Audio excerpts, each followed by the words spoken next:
If your posture looks like a banana after that 30-mile bike ride, here are 2 things that are essential after every ride. Ready? All you need is your helmet. You're good to go. Place to sit down. Bring your helmet close. Hold on to your head. Place your pinky fingers right where your skull bends and lean back. Oh, this one's just so good. Oh no, you're gonna lengthen your neck off your spine, like real long, and just arch over. Keep your booty down.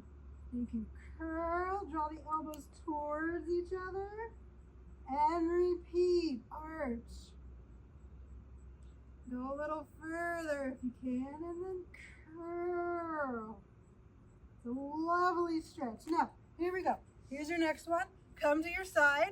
Bring your helmet in close.